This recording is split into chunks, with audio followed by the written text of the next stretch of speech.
চেয়েছিলাম ডেমোক্রেসি হয়ে যাচ্ছে মবক্রেসি, বলছেন সালাউদ্দিন আহমেদ। এদিকে গোপালগঞ্জের ঘটনা নিয়ে যা বলছে ভারত। ফেব্রুয়ারিতে নির্বাচন ঠেকাতে ষড়যন্ত্র শুরু হয়েছে, বলছেন মির্জা ফখরুল। এবং সর্বশেষ জানাবো চাঞ্চল্যকর আলী হত্যা, একই পরিবারের 9 জন সহ 13 জন যাবজ্জীবন। এতক্ষণ শুনছিলেন সংবাদ শিরোনাম, এবারে বিস্তারিত। তবে তার আগে অনুরোধ থাকবে আমাদের চ্যানেলটি সাবস্ক্রাইব করে বেল আইকনটি ক্লিক করুন। চেয়েছিলাম ডেমোক্রেসি হয়ে যাচ্ছে মবক্রেসি, বলছেন সালাউদ্দিন আহমেদ। বিএনপির স্থায়ী কমিটির সদস্য সালাউদ্দিন আহমেদ বলেছেন, আমরা জুলাই ছাত্র গণঅভ্যুত্থান সংগঠিত করেছিলাম ডেমোক্রেসির জন্য। আমরা এখন দেখতে পাচ্ছি সারা দেশে মবক্রেসির রাজত্ব হচ্ছে। চেয়েছিলাম ডেমোক্রেসি হয়ে যাচ্ছে মবক্রেসি। সালাউদ্দিন আহমেদ প্রশ্ন রেখে বলেন, যারা গণঅভ্যুত্থানের শক্তিকে চ্যালেঞ্জ করার সাহস পাচ্ছে তারা কারা এবং কেন? এই দুই কেনর জবাব হচ্ছে সরকারের নির্লিপ্ততা ও আইন শৃঙ্খলা নিয়ন্ত্রণে তাদের ব্যর্থতা। বিএনপিকে কলঙ্কিত করার চেষ্টা হচ্ছে জানিয়ে সালাউদ্দিন বলেন, 5ই আগস্টের পর অন্তর্বর্তী সরকার গঠিত হওয়ার পর থেকেই আমরা এই সরকারের সফলতা কামনা করেছি। আমরা এই সরকারকে সবসময় সব ধরনের সহযোগিতা প্রদান করেছি। কিন্তু আজ গণঅভ্যুত্থানের শক্তিকে চ্যালেঞ্জ করা হচ্ছে। বিভিন্নভাবে পরিকল্পিতভাবে ইস্যু সৃষ্টি করে বাংলাদেশের ফ্যাসিবাদ বিরোধী ঐতিহ্যবাহী সংগঠন বাংলাদেশ জাতীয়তাবাদী দলকে কলঙ্কিত করার অপচেষ্টা লক্ষ্য করা যাচ্ছে।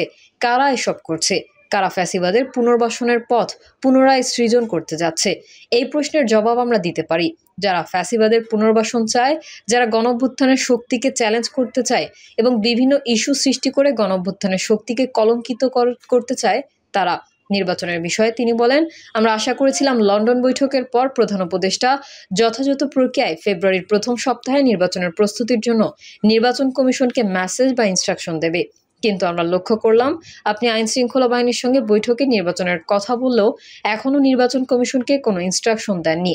আশা করব এই জাতিকে আশ্বস্ত করবেন, জনগণকে আশ্বস্ত করবেন। এদিকে গোপালগঞ্জের ঘটনা নিয়ে যা বলছে ভারত।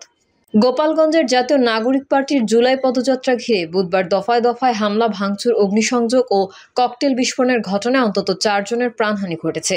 নিষিদ্ধ ছাত্রলীগ ও আওয়ামী লীগের নেতাকর্মীরা দিনভর তাণ্ডব চালিয়েছে গোপালগঞ্জে। বৃহস্পতিবার ভারতের পররাষ্ট্র মন্ত্রণালয়ের নিয়মিত সাপ্তাহিক সংবাদ সম্মেলনে উঠেছে গোপালগঞ্জের সহিংসতার এই ঘটনা। সেখানে সাংবাদিকরা এই সহিংসতার বিষয়ে নয়াদিল্লির প্রতিক্রিয়া জানতে চাইলে ভারতের পররাষ্ট্র মন্ত্রণালয়ের মুখপাত্র রণধীর জয়সওয়াল বলেন, আমরা আমাদের অঞ্চলের সব ঘটনা প্রবাহ ঘনিষ্ঠভাবে অনুসরণ করি এবং যা ঘটছে তা বিবেচনায় নিই। সংবাদ সম্মেলনে বাংলাদেশের আগামী জাতীয় নির্বাচনের বিষয়েও ভারতের প্রতিক্রিয়া জানতে চান এক সাংবাদিক। ওই সাংবাদিক বলেন, বাংলাদেশে বিশ্বাসযোগ্য, গণতান্ত্রিক, শান্তিপূর্ণ ও অন্তর্ভুক্তিমূলক নির্বাচন অনুষ্ঠিত হওয়া উচিত বলে ভারত বারবার বলেছে। বর্তমানে বাংলাদেশের অন্তর্বর্তীকালীন সরকারের প্রধান উপদেষ্টা ও একটি প্রধান রাজনৈতিক দল আগামী বছরের শুরু কিংবা ফেব্রুয়ারির শুরুতে নির্বাচন আয়োজনের বিষয়ে একমত হয়েছে। আপনি কি এটাকে বাংলাদেশের গণতন্ত্রের জন্য ইতিবাচক মনে করেন? জবাবে রণধীর জয়সওয়াল বলেন, বাংলাদেশের নির্বাচন নিয়ে আমাদের দৃষ্টিভঙ্গি পরিষ্কার। আমরা বারবার বলেছি, একটি গণতান্ত্রিক রাষ্ট্র হিসেবে আমরা এমন নির্বাচনকে স্বাগত জানাই যা গণতান্ত্রিক, অন্তর্ভুক্তিমূলক এবং সকল পক্ষকে এতে অন্তর্ভুক্ত করে। সংবাদ সম্মেলনে অপর এক সাংবাদিক গোপালগঞ্জে জাতীয় নাগরিক পার্টির পদযাত্রা ঘিরে সহিংসতার ঘটনা নিয়ে ভারতের প্রতিক্রিয়া জানতে চান। রণধীর জয়সওয়াল বলেন, আমরা আমাদের অঞ্চলের সব ঘটনা প্রবাহ ঘনিষ্ঠভাবে অনুসরণ করি এবং যা ঘটছে তা বিবেচনায় নিই। প্রয়োজনে আমাদের পক্ষ থেকে যথাযথ পদক্ষেপ নিই।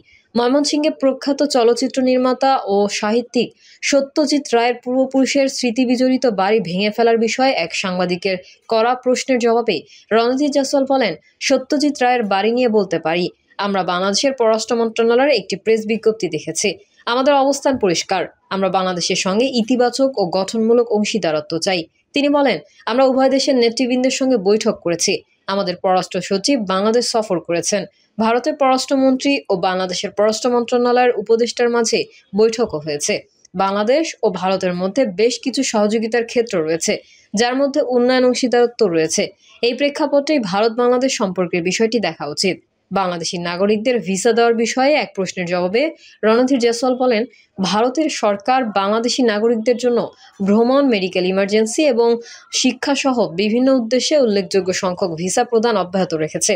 গত বছরের জুলাই-আগস্ট থেকেই বাংলাদেশে ভারতের স্বাভাবিক ভিসা কার্যক্রম কার্যত বন্ধ হয়ে গিয়েছিল। ভারতের ভিসা পাওয়া যাচ্ছিল না বলে অনেক বাংলাদেশি নাগরিককে চরম দুর্ভোগে পড়তে হয়। এ বিষয়ে রণধীর জয়সওয়াল বলেন, আমরা বাংলাদেশে ভিসা দিচ্ছি, নানা কারণেই ভিসা দেওয়া হচ্ছে, উল্লেখযোগ্য সংখ্যক দেওয়া হচ্ছে। তিনি বলেন, বাংলাদেশের ক্ষেত্রে আমরা বিভিন্ন কারণে ভিসা দিয়ে আসছি, যেমন ভ্রমণ, চিকিৎসার জরুরি প্রয়োজনে, শিক্ষার্থীদের জন্য ইত্যাদি। আমরা উল্লেখযোগ্য সংখ্যক ভিসা প্রদান করছি। তবে ভারত সাম্প্রতিক মাসগুলোতে বাংলাদেশিদের ঠিক কত সংখ্যক ভিসা দিয়েছে সেই নির্দিষ্ট সংখ্যা জানাতে পারেননি তিনি। ভারতের পররাষ্ট্র মন্ত্রণালয়ের এই মুখপাত্র বলেন, সঠিক সংখ্যাটি আপনাদের পরে জানাতে হবে, এটা আমাকে জেনে বলতে হবে। ফেব্রুয়ারিতে নির্বাচন ঠেকাতে ষড়যন্ত্র শুরু হয়েছে বলছেন মির্জা ফখরুল। আগামী ফেব্রুয়ারিতে জাতীয় নির্বাচন ঠেকাতে ষড়যন্ত্র শুরু হয়েছে বলে মন্তব্য করেছেন বিএনপির মহাসচিব মির্জা ফখরুল ইসলাম আলমগীর। তিনি বলেন, সুযোগ সৃষ্টি হলেও গণতন্ত্রের উত্তরণ রোধে পরিকল্পিতভাবে কাজ শুরু করেছে একটি মহল। মির্জা ফখরুল বলেন, পৃথিবীর ইতিহাসে বিএনপির মতো এত ত্যাগ কেউ স্বীকার করেছে কিনা জানা নেই। 20,000 নেতাকর্মীকে বিচার বহির্ভূতভাবে হত্যা করা হয়েছে। এত কিছুর পরেও বিএনপি মাথা উঁচু করে দাঁড়িয়ে আছে এবং একবারের জন্য ফ্যাসিবাদের বিরুদ্ধে লড়াই থামায়নি। তিনি বলেন, বাংলাদেশের মানুষ লড়াই করে বেঁচে থাকে। এখন যারা জুলাইয়ের কৃতিত্ব নিয়ে কথা বলছেন, এককভাবে দাবি করছেন, আসলে এই আন্দোলনের কৃতিত্ব জনগণের। নতুন বাংলাদেশ বিনির্মাণের জন্য আজ যেই সুযোগ সৃষ্টি হয়েছে তা যেন বিফলে না যায়। বিএনপির মহাসচিব বলেন, সোশ্যাল মিডিয়ায় বিএনপির নেতাদের নিয়ে কুরুচিপূর্ণ বক্তব্য দেওয়া হচ্ছে। তারেক রহমানের ভয়ে তারা এসব করছে। সংগ্রাম এখনো শেষ হয়ে যায়নি। তারা ফাঁদ পেতেছে, কিন্তু বিএনপি সেই ফাঁদে পা দেবে না। গণতন্ত্রের উত্তরণের পথ বাধাগ্রস্ত করতেই এমনটি করা হচ্ছে। তিনি আরও বলেন, ধৈর্যের সঙ্গে পরিস্থিতি মোকাবেলা করতে হবে। ঘোষিত সময়ের মধ্যেই নির্বাচন অনুষ্ঠিত হবে। 71 ও 90-এর পর 2024 সালের জুলাইয়ের গণঅভ্যুত্থান নতুন সম্ভাবনার দ্বার খুলে দিয়েছে উল্লেখ করে তিনি বলেন, জুলাইয়ের বিজয়ের কৃতিত্ব জনগণের। সবাই নেমে এসেছিল, সবার লক্ষ্য ছিল গণতান্ত্রিক বাংলাদেশ গড়া। নেতাকর্মীদের সতর্ক করে মির্জা ফখরুল বলেন, তারা চেষ্টা করছে বিএনপিকে তাদের পাতা ফাঁদে ফেলতে। লন্ডন বৈঠকে নির্বাচনের আশ্বাসের পর থেকে চক্রান্তকারীরা ঝামেলা শুরু করে দিয়েছে। উত্তেজিত হবেন না, বিভ্রান্ত হয়ে তাদের ফাঁদে পা দেবেন না। তিনি বলেন, বিশ্বের যা কিছু মহান অর্জন হয়েছে তা বিএনপির হাত ধরেই হয়েছে। তিনি বলেন, দেশের যা কিছু মহান অর্জন হয়েছে তা বিএনপির হাত ধরেই হয়েছে। সবাইকে একসাথে নিয়ে সংস্কারের উদ্যোগ নিয়েছে বিএনপি। তৎকালীন সরকার দেশকে যেখানে নিয়ে গিয়েছিল সেখান থেকে উত্তরণের প্রয়োজন ছিল। ফ্যাসিস্টরা দেশকে গোলাম বানিয়ে রাখতে চেয়েছিল। ফ্যাসিস্ট বিদায় হলো, ষড়যন্ত্র থেমে নেই মন্তব্য করে তিনি বলেন, গণতন্ত্রের উত্তরণ রোধে এখনও ষড়যন্ত্র চলছে।